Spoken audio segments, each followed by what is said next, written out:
tepat buat saya dan Wakil Bupati untuk mengucapkan mohon maaf lahir batin atas segala kesalahan hilaf, mohon maaf atas segala kekurangan.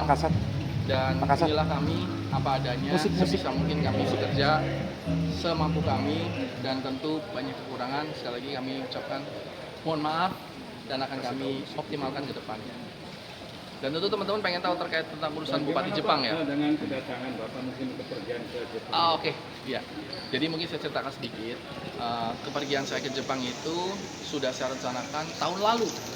Bahkan tahun lalu ketika masa kampanye, itu saya udah bersama keluarga karena pas kampanye itu kan memang saya tuh setiap hari pergi itu nggak pernah ke rumah, nggak pernah sama anak, nggak pernah sama keluarga. Jadi saya bilang nanti setelah terpilih, nanti mau cuti pergi ke luar negeri. Nah, terus saya beli tiket tuh bulan Desember nanti saya bisa tunjukkan bukti-buktinya semua. Saya beli tiket bulan Desember setelah pilkada, belum dilantik sudah beli tiketnya dari tanggal 2 sampai tanggal 12 tanggal 11 karena bayangan saya anak-anak sekolah itu kan tanggal 14 gitu ya sudah. Terus pelantikan dan lain-lain semuanya. Nah, pas sudah menjelang keberangkatan itu pas puasa awal, saya sempat meminta staf saya untuk bikin surat izin buat keluar negeri karena saya lihat ada hari kerja yang bakalan kena tuh tanggal 8, 9, 10. Bayangan saya itu 3 hari tuh saya mau izin 3 hari gitu. Nah, pas di situ tertolak izinnya karena sudah di bawah 14 hari kerja. Saya bilang, loh kan masih lama. Oh enggak Pak, bukan masalah lama harinya, tapi lama hari kerjanya. Oh berarti hari kerjanya. Oh ya udah kalau gitu saya ubah saja tiket saya. Pulangnya saya buat tanggal 6 malam. Jadi sampai sini tanggal 7. Ya sudah, karena di frame kepala saya, ini saya salah mungkin ya, salah mengartikan bahwa hari itu di kepala saya adalah hari kerja. Karena buktinya ketika kita masukkan izin tidak bisa di bawah 14 hari kerja. Padahal masih ada lebih dari sekitar 17 hari kalau nggak salah. Tapi definisi hari di mata aplikasi itu adalah hari kerja. Jadi saya berasumsi, oh yang nggak boleh itu hari kerja. Ya sudah, saya majukan pulangnya tanggal 6. Jadi tanggal 7 sudah sampai, maka tanggal 8 saya sudah bisa kerja seperti hari ini nih. Di bayangan saya tidak ada masalah. Lalu tentang surat edaran malahan saya baru tahu setelah kemarin saya di Jepang ada katanya ada surat edaran nggak boleh pergi hari lebaran. Ini mungkin saya yang salah karena saya mungkin tidak aware ya, karena saya nggak lihat ada surat edaran yang nggak boleh pergi di hari lebaran. Tapi memang hari lebaran kan saya masih di sini, masih patroli Pak Wabu juga keliling-keliling, besoknya juga masih gitu. Dan ketika pergi pun kita teleponan sama Pak Wabu ini luar biasa orang ini, sangat teliti sama bilang, Pak Bupati nanti kalau pergi jangan sampai ada kekosongan kepemimpinan. Oh iya siap Pak Wabub, saya serahkan all out semua untuk Pak Wabub selama saya pergi, pendelegasian. Jadi bukan cuma ngomong tapi pendelegasian gitu loh. Jadi ya bayangan saya semuanya baik-baik saja.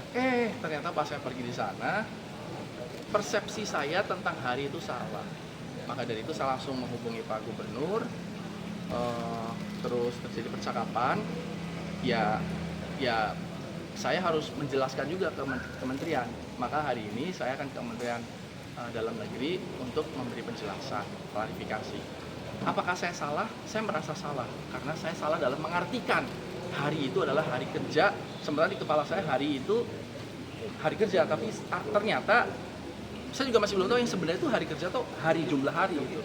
Karena kan ada pasal di Undang-Undang Nomor 23 itu di bawahnya ada tuh. Jadi nggak boleh pergi ke luar negeri dan tidak boleh 7 hari berturut-turut. 7 hari. Kalau 7 hari nggak ada di tempat itu bisa kena sanksi diberikan sanksi tertulis. Terus apalagi kalau misalnya 1 bulan. Jadi definisi saya itu hari kerja. Ya saya sebenarnya cuma salah persepsi. Itu salah. Harusnya saya lebih cerdas gitu.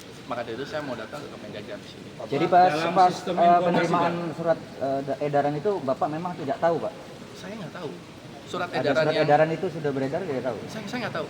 Ya, saya juga salah tuh dua, jadi salah saya. Salah penafsiran hari sama salah tidak matanya nggak jelalatan nanya kiri kanan karena saya nggak ngeh mungkin ya karena bertumpuknya surat itu kan satu hari itu bertumpuk banyak banget. Saya belah setengah terus saya ambil sedikit, jadi kurang lebih 40% surat-surat itu saya kasih ke beliau. Beliau ini udah keliling-keliling kemana-mana. Jadi saya janjian gini, Pak Wabub, saya jaga kandang, Pak Wabub yang keliling-keliling. Jadi Pak Wabub keliling-keliling, saya jaga di sini, bukan dari saya nganggur nggak juga. Sebenarnya kerja juga sama-sama, tapi beliau mungkin lebih capek karena beliau ke lapangan lebih panas. Saya udah mulai putih nih, beliau makin hitam. Artinya, iya, artinya tapi beliau menikmati. Maksud saya, surat itu banyak. Bisa jadi saya nggak ada surat itu, tapi sampai saat ini saya minta staff saya untuk nyari juga belum ketemu surat edaran itu. Tapi saya yang salah. Pak Bupati, apa tidak ada advice dari Pak Sekda terkait dengan keberatan Bapak di Jepang? Ada masukan dari beliau adalah bahwa Pak nggak bisa karena sudah apa tuh istilahnya Pak 14 hari kerja ya. 14 hari kerjanya sudah dilampaui. Nah saya juga oh ya sudah, mungkin saya salah juga nih kenapa saya nggak berdebat sama beliau. Bayangan saya kalau 14 hari kerja ya udah kalau gitu mendingan saya pulangnya lebih awal sehingga tidak hari yang saya bolos, karena saya nggak bolos, nggak ada hari yang saya bolos gitu loh. Itu seperti itu. Terkait sanksi Pak? Nah, sanksi saya kan belum tahu ya. Kalau memang saya dinyatakan salah oleh entitas yang terkait ya, kan itu di sini kan mungkin Kemendagri ada inspektor. Intinya kalau memang itu saya salah sebagai percontohan ya saya siap menerima apapun konsekuensinya. Tapi saya ingin menjelaskan bahwa saya tidak bermaksud seperti itu. Tapi selebihnya saya harus menanggung semua perbuatan ada konsekuensinya. 25 hari itu harus ada pemberitahuan Pak. 25 hari dalam sistem administrasi Kemendagri itu paling tidak 25 hari itu seorang pejabat harus izin terlebih dahulu Pak. Bagaimana Pak dalam sistem informasi yang sekarang berjalan itu? Gimana maaf? Enggak, dalam sistem informasi itu ada 25 hari kerja ketika